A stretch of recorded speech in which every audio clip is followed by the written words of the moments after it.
Hi friends, welcome back to my channel Yummy Days with Kavita. இன்னைக்கு ஒரு vlog தான் பார்க்க போறோம். மார்னிங்ல இருந்து நான் என்னென்ன செஞ்சேன், என்னென்ன வேலையெல்லாம் செஞ்சேன் அப்படிங்கறத உங்க கூட ஷேர் பண்ணிக்க போறேன். எப்பவும் நான் வடிச்ச சாதம் தான் செய்வோம் எங்க வீட்ல. இன்னைக்கு வந்து நான் குக்கர்ல தான் வைக்க போறேன். அரைப்படி சாதம் நம்ம வைக்க போறோம். அதே மெஷர்மென்ட்ல இருக்கிற ஒரு கப் வச்சிருக்கேன். அதுல வந்து ஒரு 2.5 கப் தண்ணி வந்து குக்கர்ல ஏற்கனவே கொதிக்க வச்சிருக்கேன். அதுல இந்த அரிசி கொஞ்சம் உப்பு சேர்த்து குக்கரை மூடி ஒரு 3ல இருந்து 4வது விசில் வரும்போது நான் ஆஃப் பண்ணிடுவேன். அது நைட்டு வந்து நாங்கள் தோசை சுட்ட தோசைக்கல்ல ரொம்ப சூடாக இருந்துச்சு. ஸோ அப்போ எடுத்து வைக்கல, இப்போ தான் எடுத்து வச்சுருக்கேன். இப்போது இன்னொரு குக்கரில் ஒரு கப் தண்ணி சேர்த்துருக்கேன். உருளைக்கிழங்கு இப்போ நம்ம வேக வைக்க போகிறோம். ஒரே சைஸில் இருக்க மாதிரி பார்த்து எடுத்துக்கிட்டேன். எல்லாத்தையும் 2 அப்படியே கட் பண்ணி ஒரு 2-3 தடவை நல்லா வாஷ் பண்ணிக்கலாம். கொஞ்சம் மண் ஜாஸ்தியாக இருந்த மாதிரி இருந்தது. 2-3 தடவை நல்லா வாஷ் பண்ணிவிட்டு இப்போ குக்கரில் சேர்த்துக்கலாம்.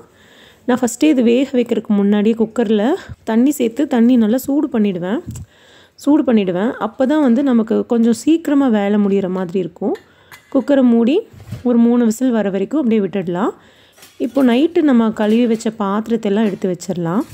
இப்போ தான் என் பொண்ணு வந்து நீங்கள் வலையில் கழட்டி வைக்கிறீங்க அப்படின்னு சொல்லிட்டு வலையில் கொடுத்துட்டு போனால் கையில் வலையில் போட்டுட்டு இந்த பாத்திரத்தெல்லாம் அப்படியே கையோடு எடுத்து வச்சாதான் இப்போ நம்ம யூஸ் பண்ணுற பாத்திரம் வந்து அப்படியே கழுவி வைக்கிறதுக்கு ஈஸியாக இருக்கும். இது 2லேயுமே விசில் வரத்துக்கு முன்னாடி நம்ம சாம்பாருக்கு பருப்பு ஊற வச்சிடலாம். 2 குழிக்கரண்டி அளவுக்கு பருப்பு வந்து எங்களுக்கு கரெக்டாக இருக்கும். 2-3 தடவை நல்லா கழுவிட்டு கொஞ்சம் தண்ணி சேர்த்து ஒரு 3 பல்லு பூண்டியும் சேர்த்து ஊற வச்சிடலாம். குக்கரில் வந்து 3 விசில் வந்துருச்சு, ஆஃப் பண்ணிட்டேன். இப்போ இந்த உருளைக்கிழங்கு வந்து உள்ளே எடுத்து வச்சுட்டேன். எனக்கு இதே தாங்க வேலையாக இருக்கும். அந்த காலையில் ஹரிபரியில் முன்னாடி பர்னரில் எல்லாத்தையுமே வதக்கி ரெடி பண்ணிவிட்டு பின்னாடி பர்னரில் எடுத்து வச்சுடுவேன். இதே தான் வேலையாக இருக்கும். மாற்றி தூக்கி வச்சுட்டே இருக்க மாதிரி தான் இருக்கும். ஏன்னா முன்னாடி அந்த 2 பர்னரும் வந்து நமக்கு வதக்கி ரெடி பண்ணுறதுக்கே கரெக்டாக இருக்கும். பின்னாடி இருந்ததுன்னா அது விசில் வர வரைக்கும் வரட்டும், அதுக்குள்ளார இங்கே நடக்கிற வேலையெல்லாம் நம்ம செஞ்சிடலாம் அப்படிங்கிற மாதிரி தான். ஒரு மண் பாத்திரத்தில் 2 ஸ்பூன் நல்லெண்ணெய் சேர்த்துருக்கேன். கொஞ்சம் கடுகு, ஒரு 10 சின்ன வெங்காயம், கொஞ்சம் பெருங்காயம் சேர்த்துருக்கேன். அது கூடவே ஒரு 2 பச்சை மிளகாயும் கீரி உள்ளே சேர்த்துக்கலாம். கொஞ்சம் கருவேப்பிலை சேர்த்து நல்லா வதக்கி விட்டுக்கோங்க. இந்த கரண்டி பற்றி நிறைய பேர் என்னோட ரீல்ஸ்லையும் கேட்டிருக்கீங்க, இன்ஸ்டாலையும் கேட்டிருக்கீங்க. இது வந்து நான் வீட்டு பக்கத்துலேயே இருந்த ஒரு கடையில் தான் வாங்கினேன். ரொம்ப ஸ்ட்ராங், ரொம்ப கெட்டியாக இருக்கும். இது வளையாது, ரொம்ப சூப்பராக இருக்குது. 60 ருபீஸோ 70 ருபீஸ்க்கோ தான் வாங்கினேன். சூப்பராக இருக்குது. இப்போ பருப்பில் விசில் வந்துருச்சு. பருப்பு ஆஃப் பண்ணிடலாம். சைட்லேயே சாம்பாருக்கு தேவையான காயெல்லாம் நறுக்கி எடுத்துக்கிறேன். 3 தக்காளி எடுத்திருக்கேன். நான் சாம்பாரில் வந்து புளி சேர்த்தவே மாட்டேன். ஏன்னா நாட்டு தக்காளி சேர்த்துறதுனால நாட்டு தக்காளியிலே இயற்கையிலே நல்ல ஒரு புளிப்பத்தன்மை இருக்கும். கூடவே நம்ம புளி சேர்த்துனோன்னா ரொம்ப அப்படியே புளிப்பாக இருக்க மாதிரி இருக்கும். அதே மாதிரி ஒரு ஸ்டேஜில் வந்து எனக்கு கொஞ்சம் ஹீமோக்ளோபின் கம்மியாக இருந்தது. புளி அதிகமாக சேர்த்திக்காதீங்க, புளி சேர்த்துனீங்கன்னா உடம்புல ரத்தம் அதிகம் ஊறாது அப்படின்னு சொன்னாங்க. அதே தான் நிறைய டாக்டர்ஸும் சொன்னாங்க. ஸோ எதுக்கு நம்ம நாட்டு தக்காளி தான் எப்படியுமே யூஸ் பண்ணுறோம், எதுக்கு போய் புளி அப்படின்னு சொல்லிட்டு நான் புளி சேர்த்துறதே கிடையாது. சாம்பாரில் எல்லாம் புளிக்குழம்புல சேர்த்திப்பேன், ரசத்தில் சேர்த்திப்பேன், அவ்வளோதான். அதிகமாக அந்த சாம்பார்லாம் புளி சேர்த்திக்க மாட்டோம். எங்களுக்கு அந்த டேஸ்ட்டும் பிடிக்காது. இப்போது கேரட் நறுக்கிக்கலாம். ரீல்ஸில் கேட்டிருந்தாங்க, நீங்கள் கத்திலே அப்படியே கட் பண்ணுறீங்களா, கையை கட் பண்ணிக்க மாட்டிங்களான்னு. அது வந்து வெஜிடபிள் கட் பண்ணுறதுக்கு தான் அது பதமாக இருக்கும். நம்ம கை கட் பண்ணுற அளவுக்கெல்லாம் அது பதம் இருக்காது. காய் வந்து நல்லா ஷார்ப்பாக கட் பண்ணும், அவ்வளோதான். நம்ம கை கட் பண்ணுற அளவுக்குலாம் அது இருக்காது. அதே மாதிரி எனக்கு இப்படி கட் பண்ணி தான் பழக்கம் வேறு. கல்யாணம் ஆனதுலேருந்தே நான் இப்படி தான் கட் பண்ணிகிட்ருக்கேன். ஸோ எனக்கு கத்தியில் தான் கட் பண்ண தெரியும், அருகாமனையிலலாம் கட் பண்ண தெரியாது. உருளைக்கிழங்கு நல்லா வெந்துருச்சு. பிளேட்டில் மாற்றிட்டு குழந்தைங்க கிட்ட கொடுத்து விட்டுட்டேன். கொஞ்சம் நேரம் ஃபேனில் வைங்க, அது அப்போ தான் ஆறும்னு கொண்டு போயிருக்காங்க. இப்போ அந்த குக்கர் நல்லா அலசிட்டு நம்ம ஊற வச்ச பருப்பு உள்ளே சேர்த்துக்கலாம். கொஞ்சமாக மஞ்சத்தூள் சேர்த்துருக்கேன். விளக்கெண்ணெய் தீந்துருச்சு. நேத்திக்கு தான் செக்கில் இருந்து விளக்கெண்ணெய் வாங்கிட்டு வந்திருந்தாங்க. அதை வந்து கையோடவே நம்ம எப்பயும் ஊற்றி வைக்கிற பாட்டிலில் ஊற்றி வச்சுக்கிறேன். சும்மா ஒரு 1/2 ஸ்பூன் சேர்த்துனா போதும்.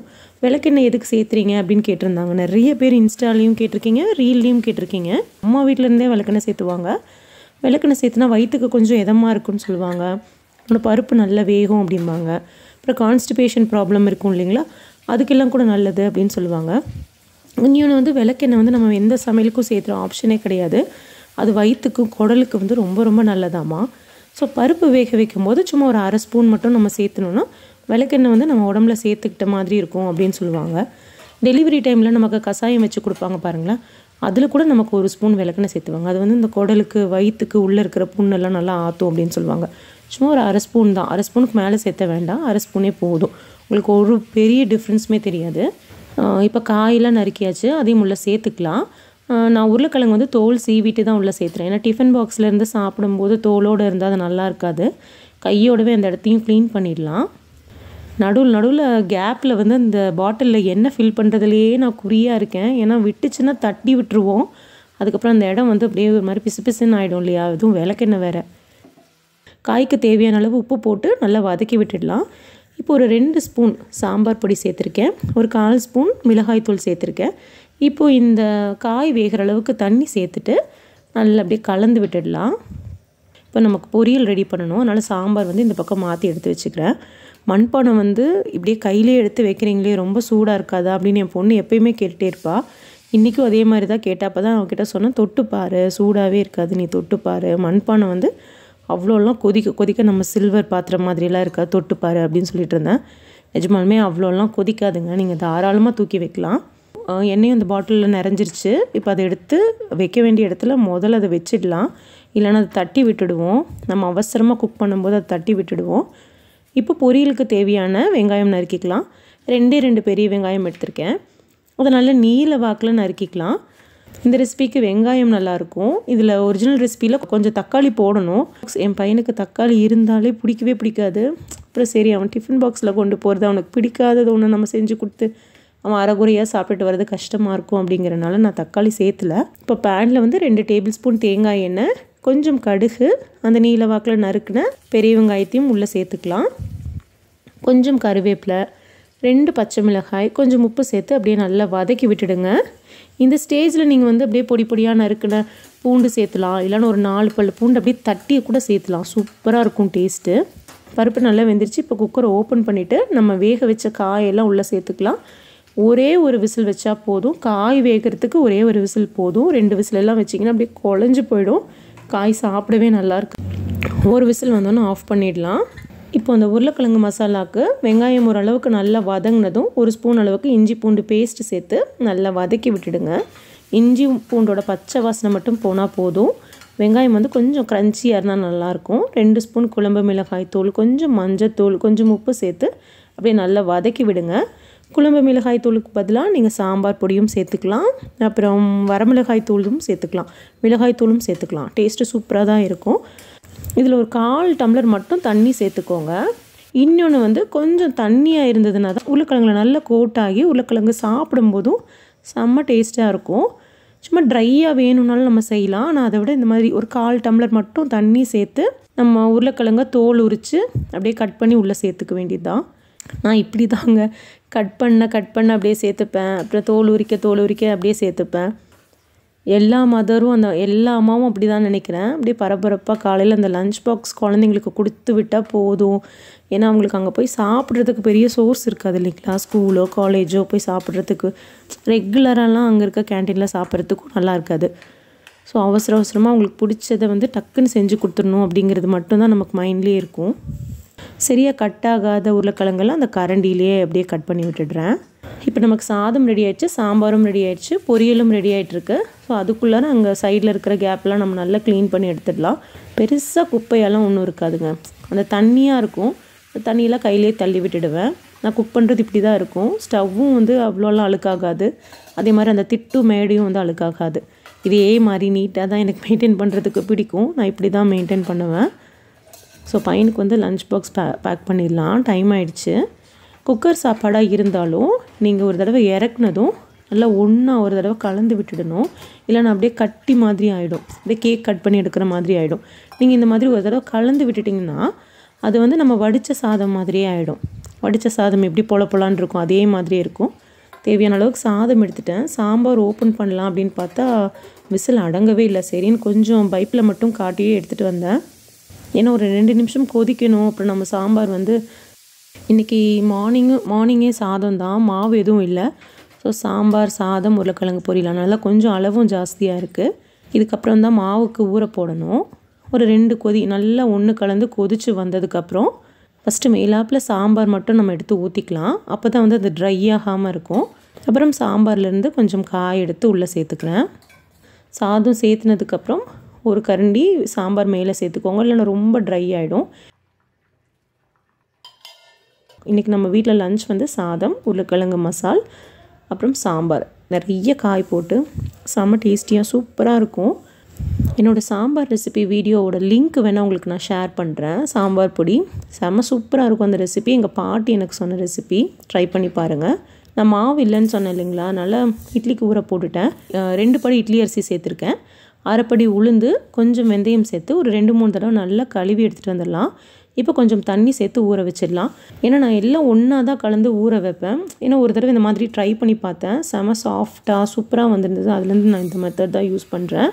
கொஞ்சம் கம்பு தோசைக்கும் ஊற போட்டுடலான்னு சின்ன படியில் 1 படி கம்பு, 1 படி அரிசி, அப்புறம் 1/2 படி உடச்சி கருப்பு உளுந்து இருக்கு இல்லைங்களா, அது எடுத்திருக்கேன். கம்புக்கெல்லாம் கருப்பு உளுந்து அப்படியே முழுசாக சேர்த்துனாலும் நல்லாயிருக்கும். இந்த மாதிரி உடச்ச உளுந்து சேர்த்துனாலும் சூப்பராக இருக்கும். கொஞ்சம் வெந்தயம் சேர்த்து அதையும் 2-3 தடவை நல்லா கழுவிட்டு நல்ல தண்ணி ஊற்றி ஊற வச்சிடலாம்.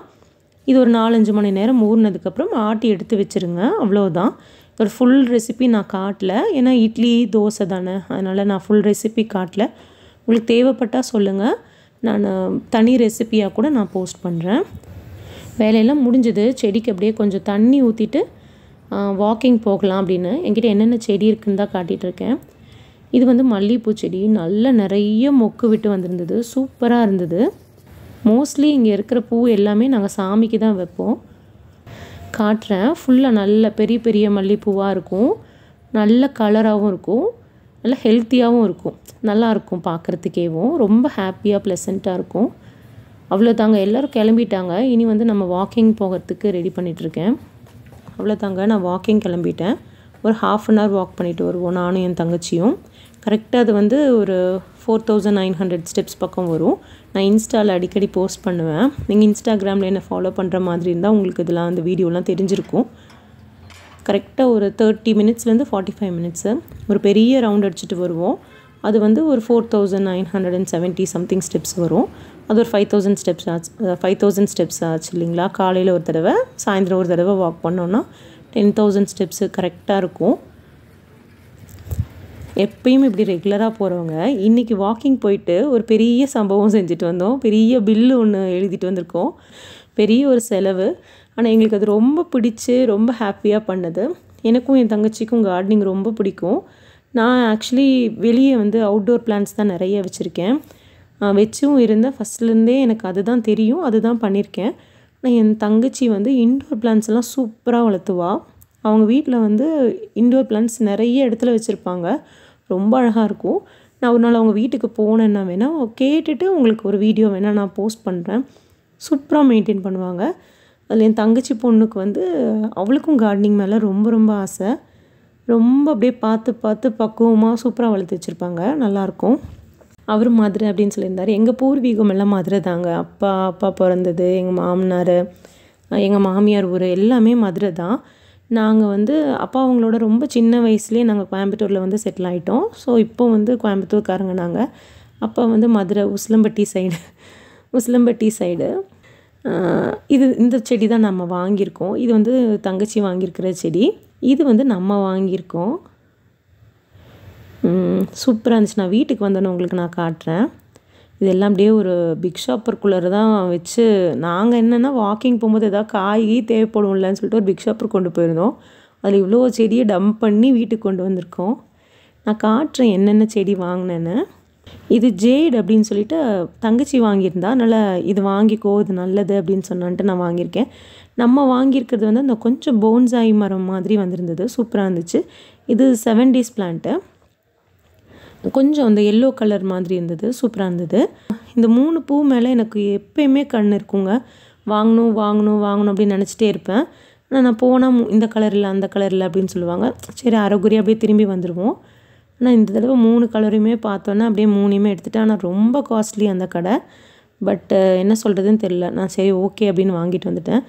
நான் இப்போ உட்காந்துருக்கேன் இல்லைங்களா, என் பக்கத்தில் இருக்கிற அந்த ரோஸ் வந்து, அந்த செடி வந்து ஒரு இன்டோர் பிளான்ட் தான். அது ரொம்ப நாளாக எனக்கு வாங்கணும்னு ஆசை.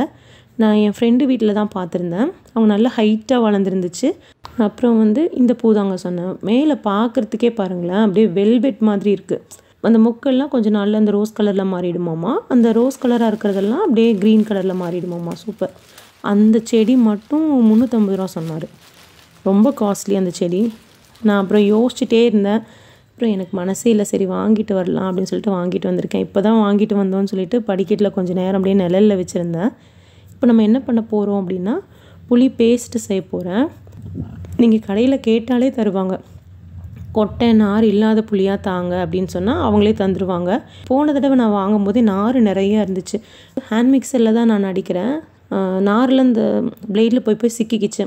ஸோ வந்து பிளேடு ஏதாவது ஆகிடும், அப்புறம் அது வேறு கொஞ்சம் காஸ்ட்லியானது அப்படின்னு சொல்லிட்டு தான் ஃபஸ்ட்டு நாரெல்லாம் நம்ம உருவி எடுத்துடலான்னு நார் மட்டும் க்ளீன் பண்ணி எடுத்துகிட்ருக்கேன். இதில் சுத்தமாக கொட்டை இல்லை, இந்த நாரெல்லாம் நம்ம க்ளீன் பண்ணி எடுத்துடலான்னு எடுத்துகிட்ருக்கேன். ஒரு குக்கரில் நம்ம க்ளீன் பண்ணி வச்சுருந்த புளி, ஒரு 2 டம்ளர் தண்ணி சேர்த்து ஒரு 3லேருந்து 4 விசில் அப்படியே மீடியம் ஃப்ளேம்லேயே வச்சு எடுத்துக்கோங்க. இந்தளவுக்கு அது நல்லா வெந்ததும் ஒரு மத்தோ இல்லைனா மேஷரோ வச்சு கையிலேயே அப்படியே மசிச்சுக்கலாம். ஆனால் அது அந்தளவுக்கு பேஸ்ட்டாக உங்களுக்கு கிடைக்காது. நான் ஒரு ஹேண்ட் பிளெண்டர் எடுத்திருக்கேன். இதில் வந்து ஒரு நல்லா அப்படியே மசிச்சு விட்டிங்கன்னா சூப்பராக ஸ்மூத்தாகிடும். ஹேண்ட் பிளெண்டர் யூஸ் பண்ணுறதுனால என்ன ஒரு பெனிஃபிட்னால் நீங்கள் சூடாக இருக்கும்போதே கூட நீங்கள் யூஸ் பண்ணிக்கலாம். நீங்கள் மிக்சியில் பண்ணுற மாதிரி இருந்தால் நல்லா ஆற விட்டுட்டு தான் மிக்சியில் அடிக்கணும், இல்லைன்னா வந்து மேலெல்லாம் தெரிச்சிடும். நான் இப்போ உப்பு சேர்த்துருக்கேன். உப்பு சேர்த்து அப்படியே நல்லா ஒன்றா கலந்து விட்டுட்டிங்கன்னா நீங்கள் ஃப்ரீசரில் ஸ்டோர் பண்ணால் கூட உப்பு சேர்த்துருக்கறனால உங்களுக்கு எடுக்கிறதுக்கு ஈஸியாக வரும், இல்லைன்னா கட்டியாக இருக்கும். இப்போ நான் வந்து இன்றைக்கி எடுத்த வீடியோ ஃபுல்லாக உட்காந்து எடிட் பண்ணிகிட்ருக்கேன். பெட்டு மேலே லேப்டாப் வச்சுட்டு அப்படியே ஜாலியாக ஏதோ ஒரு படம் பார்த்துட்டே எடிட் பண்ணலாம் அப்படின்னு. எப்பயுமே நான் ஹாட்ஸ்டாரில் ஏதாவது ஒரு படம் போட்டு பார்த்துட்டே தான் நான் எடிட் பண்ணுவேன். நான் உங்களுக்கு அந்த செம்பி படம் பார்க்கணுன்னு எனக்கு ரொம்ப நாளாக ஆசையாக இருந்தது. செம்பி படம் பார்க்குறக்காக நான் ரொம்ப நாள் வெயிட் பண்ணிகிட்டே இருந்தேன். அது இப்போ ரீசெண்டாக தான் ஹாட்ஸ்டாரில் போட்டிருந்தாங்க. அது ஆக்சுவலி நான் நேற்றுக்கே பார்த்து முடிச்சிட்டேன். செம்ம சூப்பர் படம். போக்சோ சட்டத்தை பற்றி ரொம்ப தெளிவாக அந்த சட்டத்தோட பயன்கள் என்ன, அந்த சட்டத்தில் அரெஸ்ட் பண்ணுறவங்கள பற்றின டீட்டெயில்ஸ் எல்லாம் என்ன, எப்படி இருக்கும் அந்த சட்டம், எப்படி அந்த சட்டம் செயல்படுது அப்படிங்கிற பற்றி தான் இந்த படம்.